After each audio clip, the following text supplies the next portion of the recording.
여러분 안녕하십니까. 경남지사 보궐선거에 나선 후보들을 차례대로 만나보고 있습니다. 오늘은 새누리당 홍준표 후보 모셨습니다. 후보님 어서 오십시오. 안녕하세요. 네, 당당한 지사, 친서민형 지사 표방하고 계신데요. 특히 침체하고 쇠퇴한 경남을 리모델링해서 일으켜 세우겠다고 하셨어요. 그렇죠. 경제 분야 리모델링안 어떻게 마련하셨습니까? 우선 창원을 중심으로 해서는 기계공업 산업을 한 단계 업그레이드 시켜야 됩니다. 네. 지금 재투자가 이루어지고 있지 않습니다. 그래서 기계공업 산업을 한 단계 업그레이드를 시켜야 되고 네. 서부 경남 중심으로서는 우주항공산단을 빨리 지정해서 네. 자동차 공업보다 한 10배 이상의 산업 연관 효과가 있는 우주항공산단을 서부 경남에 빨리 네. 가져와야 되고 동부 경남 쪽은 밀양 그 지역을 중심으로 나노테크 네. 산단이 들어와야 되고 김해를 중심으로 또 들어와야 되는 산업이 있죠. 지금 진행 중인 산업이. 그리고 남부를 중심으로 하는 업과 관광. 해양관광 쪽이요. 예. 그리고 북부와 또 서부 경남을 중심으로 한 또 농업벨트. 네. FTA 대비한 농업벨트를 다시 한번 만들어야 될 것으로 봅니다. 지난 경남 경제 10년을 한번 평가해봐 주시고요. 향후 경제 10년을 내다보신다면 어떨까요? 우선 지난 한 10여 년 동안은 경남이 침체했죠. 침체하고 또 창원을 중심으로 한 기계공업 산업이 지금 한계점에 와 있기 네. 때문에 미래성장 동력 산업을 그렇죠. 지금 앞으로 한 4, 5년 사이에 만들어 놔야지 앞으로 또 한 20, 30년 동안 경남에 일거리가 생기고 그다음에 먹을거리가 생깁니다. 네. 그래서 한 5년 동안은 경남의 미래성장 동력 산업을 유치하고 지금 거제를 중심으로 한 조선 해양 플랜트 산업이나 창원을 중심으로 한 기계사 공업 산업을 한 단계 업그레이드 시키는데 집중을 해야 될 것으로 봅니다. 네, 지금 경남의 내년도 예산안이 심사 중인데요. 네. 재작년에 아주 심각한 상황입니다. 실태 파악 좀 하고 계신가요? 그렇습니다. 경남 예산이 보니까 복지 예산이 많이 줄었죠. 네, 조금. 많이 줄 수밖에 없죠. 경남의 지금 도외부채가 1조 1,000억에 달합니다. 네. 금년도 도외부채가 1조 1,000억에 달하기 때문에 이자만 해도 아마 350억씩 나가는 걸로 알고 있습니다. 그리고 거가대교나 마창대교 사실 민자유치를 잘못했죠. MRG 보전액이 280억씩 고정비용으로 20년 동안 나가야 네, 되고. 그렇죠. 그래서 또 세원도 줄어들었죠. 세원도 많이 줄어들었죠. 그렇게 하다 보니까 들어오는 세수는 줄고 지출은 확대되고 그러니까 복지 예산이 줄어들 수밖에 없죠. 그래서 경남도가 처한 가장 큰 문제는 우선 세원 확대도 중요하지만 부채 관리를 어떻게 할 것이냐. 네. 도외 부채를 6조 원 살림인데 부채가 지금 1조 1,000억이거든요. 네. 말하자면 6억 재산 가진 사람이 빚을 1억 1,000만 원 지고 생활을 해야 되니까 네. 생활비가 줄어들 수밖에 없죠. 그렇죠. 그래서 빚 청산을 어떻게 할 것인가, 이 부채 관리를 어떻게 할 것인가, 그게 아주 중요한 문제에 속합니다. 네. 그럼 그거 포함해서 복지 예산 부족 문제를 포함해서 네. 복지 정책 전반적으로 어떻게 구상하고 계십니까? 그래서 제가 그런 이야기를 했습니다. 지금 도지사가 쓸 수 있는 가용 예산이 4천억에도 미치지 못한다. 네. 4천억에도 미치지 못하는 이 가용 예산을 가지고 18개 시군을 어떻게 먹여 살릴 것이며 지원을 할 것이며 네. 또 복지 예산을 어떻게 지원할 수 있겠는가. 부채만 하더라도 1조 1,000억이 되니까 매년 나가는 이자만 하더라도 350억이고 또 원금도 상환을 해야 되거든요. 그렇죠. 그래 하다 보니까 대부분 SOC 예산에 우리 민자 유치를 잘못한 부분에 대한 그거로 인해서 무리해서 1년에 1,000억 이상씩 고정비용이 나가버립니다. 혈세가 나가는 예, 거죠. 그래서 부채 해결을 위해서 제가 제시한 것이 도민 통합 그 다음에 부채 해결, 그 다음에 균형 발전, 이 모든 것을 위해서 도청사가 지금 7만 평인데 네. 이 7만 평을 팔자. 네. 도민들은 배가 고파서 지금 허덕이고 있는데 도지사가 고대광실에 앉아서 점심 먹고 돌아다니며 산책이나 하고 이건 옳지 않다. 그래서 이게 대한민국 그 도청 그 부지 중에서 7만 평에 달하는 것은 창원부밖에 없습니다. 이 과거에 이 도청사를 위해 넓게 지은 것은 네. 전쟁이 났을 때를 대비해서 청와대를 하려고 했거든요. 아, 그런가요? 네, 그런 얘기까지 하면 그런데 너무 길어질 것 같고. 그러니까 그 도청사를 팔아가지고 부채를 갚자. 그 이야기를 제가 하고 있는 겁니다. 자연스럽게 근데, 그 도청 예. 이전 문제로 넘어가게 되는데요. 그렇습니다. 예. 7만 평을 팔아서 네. 그 자산 가치로 1조 한 5천억 정도를 보신다고 말씀을 그렇습니다. 하셨더라고요.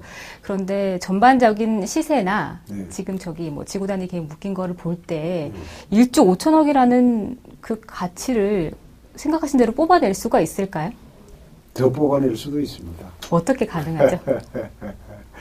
그게 제가 알기로는 지금 12년 전인가 그 아마 분양가가 한 1,000만 원 됐을 겁니다. 그때 저기 그렇습니다. 지금 창원에서 제일 비싼 곳이 상남동인데요. 네, 그러니까요. 네. 거기가 지금 현대도청이 상업부지입니다. 상업부지고 업무시설 지구로 되어 네, 있기 때문에 그렇죠. 고도 제한이 되어 있습니다. 네. 고도 제한이 지금 한 8층으로 30m로 30m 죠. 네. 그렇죠. 고도 제한을 이게 도청을 그 자리에서 드러내면 고도 제한이 풀리거든요. 고도 제한이 풀리면 땅값은 달라지죠. 도청을 그 주변으로 한 고도 제한을 풀게 되면 이 도청 주변의 땅값이 다 달라지죠. 폭등하게 되죠. 네.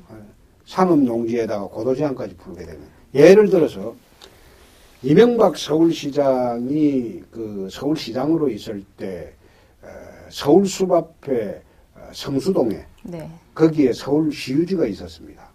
평당 1,000만 원이 안 갔습니다. 네. 그런데 그 시유지를 상업농지로 전환을 시키고 고도 제한을 풀어줬습니다. 네. 그 평당 6,500만 원에 팔았습니다. 그 팔아가지고 서울시 부채를 상당수 갚았습니다. 그 바람에 이명박 서울시장이 서울시장 재임 중에 부채가 가장 적었던 시장이고 또 그로 인해서 복지가 확대되었던 서울시였습니다. 네. 마찬가지로 제가 이것을 이제 뭐 갑자기 돌발구상했다고 하는데 그게 아니고 네, 돌발구상 이 아니시군요. 도부채 그것 때문에 이제 구상을 하기 시작하고 균형 발전, 마찬가지인 통합으로 인한 후유증 해소를 위해서 이제 쭉 생각을 했는데 이것을 마치 제가 도지사가 되면 강제로 시행할 듯이 지금 잘못 알고 계시는데 실상을 전부 도민들에게 알리고 네. 창원 시민들에게 알리고 이 창원시 도청이 나가고 난 자리에 무엇이 들어오는가에 따라서 주변의 상남동 일대뿐만 아니라 주변 상권이 확 달라집니다. 네? 그래서 그 모든 것을 의견을 수렴한 후에 그 다음에 그 창원시의회, 도의회, 네. 창원시장의 의견을 들어서 협의가 마친 후에 시행하겠다고 했습니다. 만약 이 시민들이 반대하고 도민들이 반대하면 할 수가 없죠. 중간에 뭐 도민 의견을 수렴하겠다고 말씀하신 부분은 그러면 한 발 빠지는 게 아니라 그게 그만큼 아닙니다. 좀 처음부터 지금 어느 시대입니까? 지금 50시대 아니죠? 아니죠. 지금부터 도민들이 반대하는 거는 또 창원 시민들이 반대하는 거 할 수가 없습니다. 그러면 극렬히 반대하시면 도청 이전 안 하실 수도 있다는 말씀이신가요? 그거는 나중에 이야기죠. 의견 수렴 과정을 한번 봅시다. 다른 말씀을 드리면 28일이었나요? 새누리당 경남 도당에서 네. 박근혜 대선 후보의 경남 공약을 발표하시면서 네.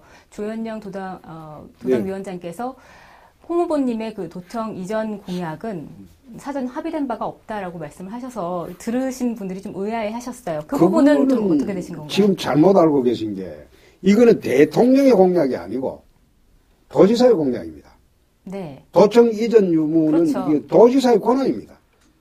도지사의 권한인데 왜 대선 후보가 그 관여를 합니까? 그렇다면 도당하고의 좀 엇박자인데 그거를 발표하시기 전에 조금만 사전에 말씀을 하셨다면 나는 그것도 필요 없는 절차라고 봅니다. 잘못된 그건 도민들이 오해할 수 있는 부분을 줄이는 게 중요한 거 아닌가요? 오해를 하는 게 아니고 잘못 알고 계신 거죠. 도당도 이거 도당의 공약이 아니고 또 경남 도당의 공약도 아닙니다.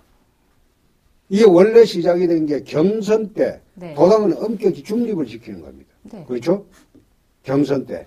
경선 때 제가 홍준표 경선 후보의 공약으로 했어요. 그렇죠. 그러고 난 뒤에 경선에서 본선이 됐기 때문에 그 다음에 새누리당 도지사 후보인 홍준표의 공약입니다. 이게 도당의 공약도 아니에요. 대선 후보의 공약 1수는 더더욱 없고 네. 대통령이 어떻게 도청 이전하라 안 하라 권한이 있습니까? 그런 그건 권한 아닙니다만 없어요. 권유도 할 수 없는 사항이에요. 당연히 그래서 후보님도 그거는 새누리당의 일원이시고 새누리당의 일원이라기보다 나는 새누리당의 후보이긴 하지만 홍준표가 도지사에 나온 겁니다. 네, 알겠습니다. 그러면 다시 그 복지 말씀 조금 더 해보겠습니다. 지금 각 지자체가 경남을 포함해서 무상급식 예산 때문에 매우 시끄럽습니다. 이 정부의 지원 없이 각 지자체가 각자의 예산으로 충당을 하다 보니까 예산도 부족하고 또 불만도 높은데요. 이 무상급식 지원에 대한 후보님의 생각은 어떠신가요? 정부 지원 당연히 있어야 되는 거 아닌가요? 정부 지원도 있어야 되겠지만은 우선 도재정이 허용을 해야 되겠죠. 튼튼해야 되겠죠. 네, 그럼요. 지금 경남도 재정은 1조 1천억 빚이 있다고 했는데 16개 광역단체 중에서 13번째로 빚이 네. 많습니다. 도의 재정 건전성을 확보하는 게 첫째 목적이고 재정 건전성이 확보돼야지 복지 예산이 나가죠. 네. 교육 예산 나가고 복지 예산 나가고 그 다음에 보육 예산도 나가게 되죠. 근데 현재 경남 재정으로서는 금년도에 예산 편성 보니까 복지 예산이 대폭 줄지 않습니까? 네. 지금 정부 차원에서는 복지 예산이 확대되는데 네. 경남도 차원에서는 복지 예산이 줄고 있죠. 그 왜 엇박자가 나겠어요? 그 나는 거는 경남도 살림이 지금 엉망이 나는 겁니다. 그래서 재정 건전성을 우선 먼저 확보를 해야지 그 다음에 복지 예산이 늘어난다는 겁니다. 가용 예산이 늘어나야지 무상급식 예산도 전폭적으로 지원을 할 수가 있죠. 네. 무상급식 문제뿐만 아니라 결국 도청 틀을 매각해서 하자는 그 취지도 재정 건전성을 확보하고 그 다음에 복지 예산을 늘리자는 취지입니다. 그러기 위해서 지금 도청 제가 보건대는 대한민국에서 7만 평 저 요지의 땅을 갖고 왜 살림을 저래 하는지. 네. 6억 재산 가진 사람이 1억 1천만 원 빚 가지고 고대강실에서 계속 살겠다는 거하고 똑같지 않습니까? 후보님의 부채를 해결해야겠다는 의지는 잘 알겠습니다. 네. 부채를 해결해야 되겠다는 게 안 그러면 누가 도지사가 돼도 살림 살기가 어렵게 어렵습니다. 되겠죠. 예. 살 수가 없어요. 그거에 이어서 도지사가 되시면 중앙 정부로부터 예산을 많이 따오고 국책 사업을 많이 가져오시겠다 그런 말씀을 하셨는데 지금 경남이 추진해왔던 미래 먹거리 산업들이 약간 모두 난항을 겪었습니다. 그런 부분들은 어떻게 풀어가실 예정이신지요? 지금 당장 우리 지금 보궐선거 하는 것도 이 보궐선거 비용이 118억 들죠. 네, 그렇죠. 이 돈 누가 물어내야 됩니까? 도세로 나가는 거죠. 그 도세로 나가는 거죠. 그럼 이 일을 만든 사람들이 누굽니까? 네. 소위 지금 말하는 야권들입니다. 네. 예? 그 당시에 민주당, 네. 민주노동당 공동정부 구성했지 않습니까? 무소속까지. 네. 그 사람들 책임이죠. 그 사람들이 지금 왜 지금 다시 야권 정부 구성하겠다고 또 단일화하고 그래 하는 건 난 이해하기 어렵습니다. 꼭 그래 하려면 118억 이거 도세를 갖다가 자기들이 내놓고 선거를 다시 해야죠. 그래서 그것뿐만 아니라 전부 다 살림을 사는 것도 이제는 앉아서 모든 지방자치 문제는 정치로 풀어서는 안 되는 문제거든요. 살림살이 문제로 풀어야 되는데 행정으로 풀으셔야죠. 제가 지사가 되면 예산을 다른 시도보다는 빠지지 않게 가져올 수 있죠. 저는 민주당이나 우리 새누리당이나 중앙에 가면 다 그 교분이 있는 사람들이고. 네. 구체적으로 좀 말씀을 해주셨으면 좋겠어요. 사천 항공우주산단하고 연구개발특구 부산으로 지난달에 지정된 문제하고요. 신공항 건설도 마찬가지고요. 사천 우주항공, 사천 진주 우주 항공산단 문제는 네. 최근에 이제 카이 문제가 발생하면서 네. 더 집중 조명을 받고 있는데 네.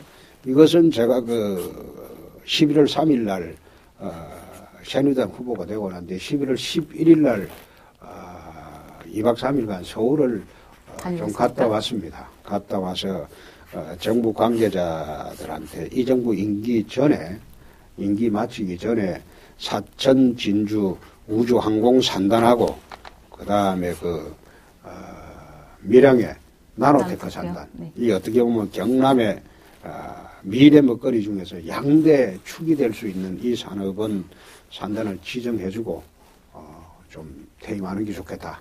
거의를 하셨군요. 요청을 했고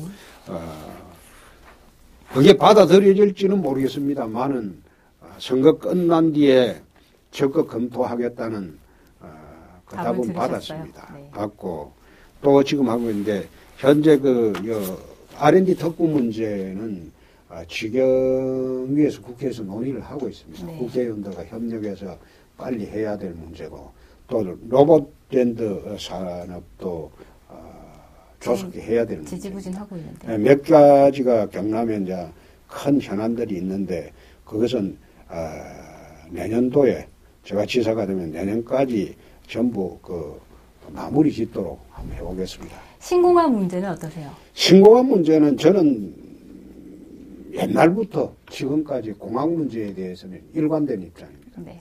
이것은 지방자치단체끼리 경쟁은 옳지 않다. 네. 국책사업이기 때문에 국가가 어느 곳이 적지인지 그걸 지정을 하고 그 다음에 지정해서 소외된 지역은 그에 걸맞는 국책사업을 줘라. 그렇게 하면 불만도 없이 윈윈 되는데 공항 문제 하나 두고 PK와 TK가 거의 목숨을 걸다시피 싸우는 것은 나는 옳지 않다. 늘 그래왔습니다. 지역 간 갈등을 빚고 있는 것 중 하나가 또 남강댐 물을 부산 식수로 공급하는 문제가 있습니다. 물론 지금 후보 입장과 국회의원이실 때 입장은 다르지만 좀 당시 하셨던 발언 때문에 경남에서는 여론이 좀 안 좋았습니다. 혹시 지금 입장 변화가 이해가 안 되는 게 있으셨나요? 그거는 2달 반 전부터 내 이야기를 했는데 특정 세력하고 네. 네? 특정 사람이 의도적으로 그건 만들어낸 겁니다. 본인의 그런 의지와 상관이 없었다는 거죠? 아니 그렇죠. 남강댐 물 문제는 이미 폐기된 지 오래됐습니다. 이미 2009년도 폐기가 됐어요. 폐기가 됐다고요? 남강댐 물 문제로 인해서 댐 수위를 4~5m 상승시키고 부산 물 공급하는 문제는 이미 폐기가 됐습니다. 이미 2009년도에 폐기가 됐던 문제입니다. 부산 식수 문제가 정리가 안 됐는데 그건 사회자가 잘 못 알고 계신데 그 내용을 좀 더 알아보세요.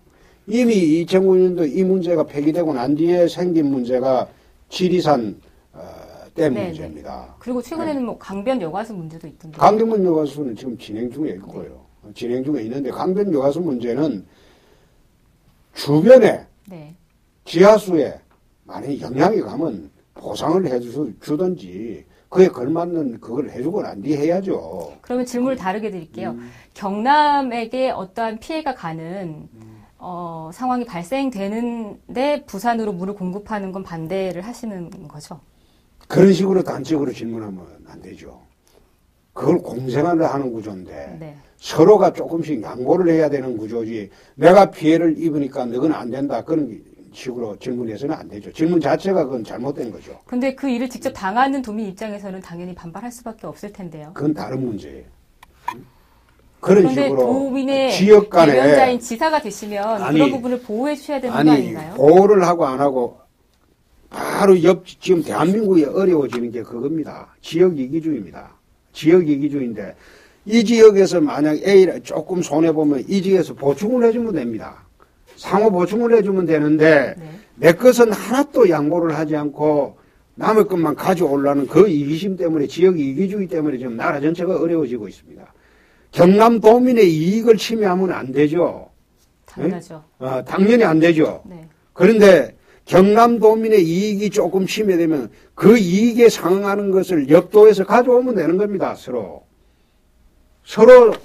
A 부분에는 이익이 침해당하지만 B 부분에서 이익을 가져오면 서로 공생하는 구조로 자치단체자끼리 협력을 해야죠. 그렇지 않고 여기에 한해서는 우리가 손해되니까 죽어도 양보할 수 없다. 그런 식으로 하면 그건 자치단체장으로서는 자질 없는 거죠. 그런 좀 영향력을 발휘하시는 지사가 되시겠다라는 말씀으로 알아듣겠습니다. 도민하고 옆쪽에 부산시장도 그렇습니다. 현암식 시장하고야 전 오랜 교훈도 있고 관계도 있으시고 그러기 때문에 서로 싸울 일이 없을 겁니다. 원만하게 풀어가실 수 있을 거라는 자신이 이번에 있으신 카이 거죠? 문제만 하더라도 제가 지사가 되면 아마 부산의 카이 문제는 그게 뭡니까 항공 클러스터 해결이 되실 거라고 보십니까? 그거 저는 안 될 것으로 봅니다. 알겠습니다. 혹시 그 유세 다니시면서 통영거제 가보신 적 있으신가요? 5번 갔습니다. 거가대교 타고 가셨죠? 그렇습니다. 혹시 통행료 비싸다고 생각하지 않나요? 비쌉니다. 지금 그 재정난 때문에 재구조화 논의하고 공사비 재산정 문제 논의되고 있는데요. 네. 여기에 대한 입장이 궁금합니다. 지금 거기에 통행료가 승용차가 10,000원입니다. 네, 맞습니다. 10,000원인데 비싸죠. 비싸죠. 비싼데 그래도 지금 거가대교가 우리 경남도가 부담해야 될 돈이 금년에 239억입니다. 네. 240억이거든요. 네.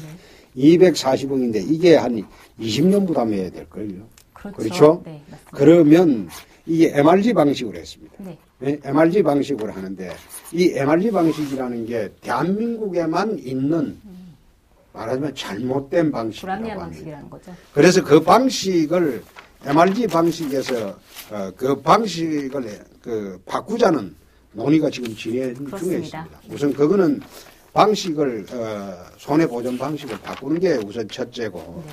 그게 결국은 이제 SCS 방식으로 한번 바꿔보자.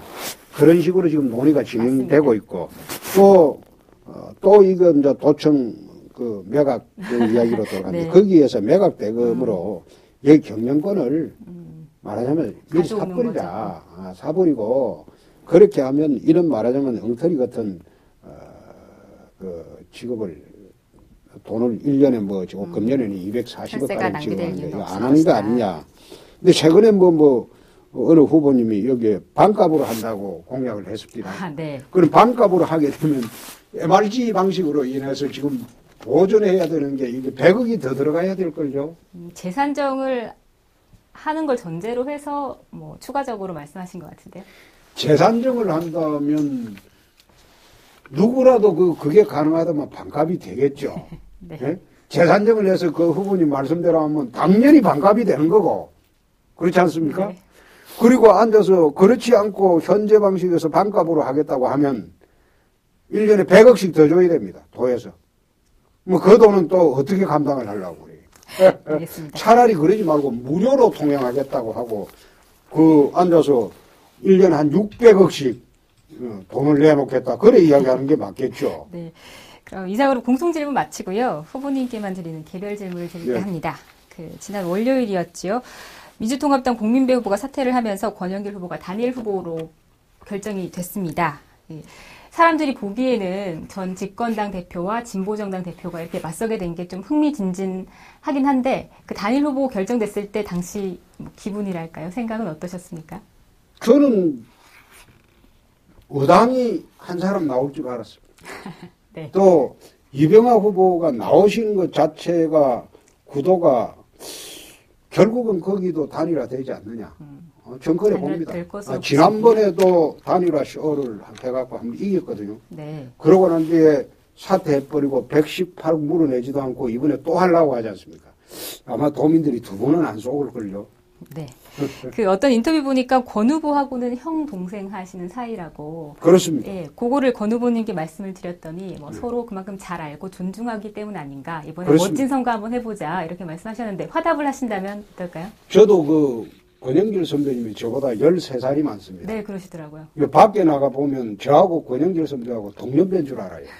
제가 당대표를 했기 때문에. 네. 그런데 제가 당대표를 한 7, 8년 빠르면 한 10년 일찍 했습니다. 네. 그래 하다 보니까 우리 권영길 선배님하고 통해통도 같이 있었고 또 권영길 선배님이 국회에 있을 때도 한나라당에서 유일하게 서민 타이틀을 갖고 있는 사람이 홍준표다.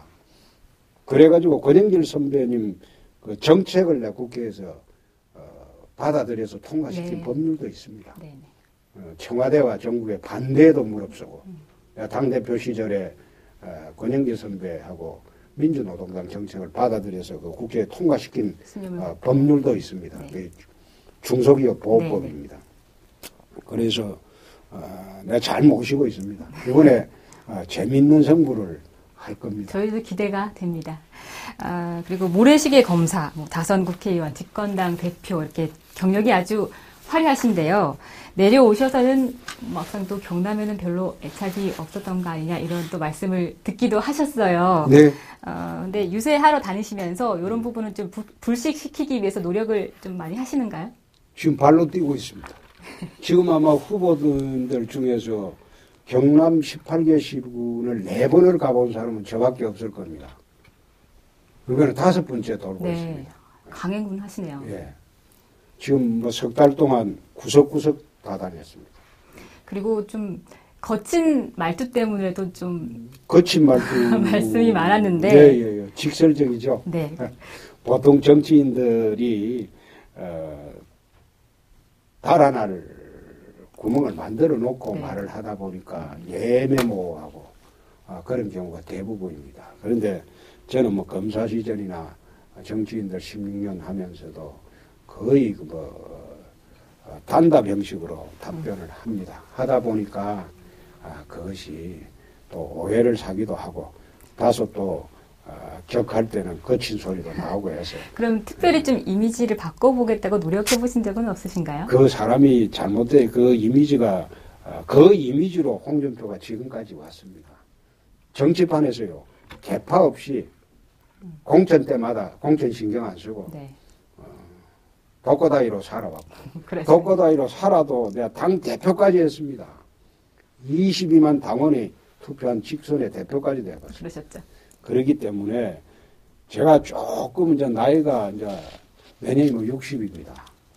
나이가 좀 드니까 조금 말은 부드러워지겠지만은 네. 그 기질이야 바뀔 수 있겠습니까? 그러시군요. 그 경쟁자로서 권영길 후보와 이병하 후보를 평가하신다면 어떠실까요? 저는 이병하 후보님은 잘 모르겠고 네. 권영길 후보님은 이 땅의 진보의 대표라고 할 만큼 훌륭하신 분입니다. 그런데 만년에 다른 당에 붙어가지고 어떻게 하면 도시에서 선거해보겠다고 지금 나오시는 게 내가 참 안타깝습니다. 네. 그 아까 도청 이전 공약하고 조금 이어지는 문제인데요. 1, 2년 안에 될 문제는 당연히 아닌데 혹시 그러면 요번 임기하고 재선까지 염두에 두고 계신 건가요? 저는 그게 이제 5년 6개월 이야기를 했습니다. 이번에 도민들이 받아주면 네. 다음 4년 해가지고 5년 6개월 정도의 그걸 한 마무리 사업을 다 해보겠다. 네. 그리고 5년 6개월만 하면 경남의 미래 성장 동력 산업도 어느 정도 구축을 하고 네. 그 다음에 문제는 이제 제가 무엇을 할지 문제는 그 뒤에 가서 생각하기로 하겠습니다. 네. 마지막으로 오늘 못다 하신 말씀이 있거나 도민들에게 당부하고 싶은 말씀이 있으시면 한번 말씀해 주십시오. 우선 그 도민 여러분들께서 국민 참여 경선으로 30년 만에 고향에 온 저를 받아준 것에 대해서 정말 감사하게 생각합니다. 앞으로 이제 남은 선거 기간 동안 열심히 하고 도민 여러분들이 여러분의 대표로 선정을 해 주시면 경남의 희망찬 미래를 위해서 가일청 노력을 하고 이 자리가 내 인생 마지막 공직이다 그런 생각을 하고 도민 여러분과 함께 하도록 하겠습니다. 잘 부탁드립니다. 네, 오늘 바쁘신 가운데 나와주셔서 감사합니다. 고맙습니다. 감사합니다. 지금까지 새누리당 홍준표 후보 모시고 말씀 나눴습니다. 고맙습니다.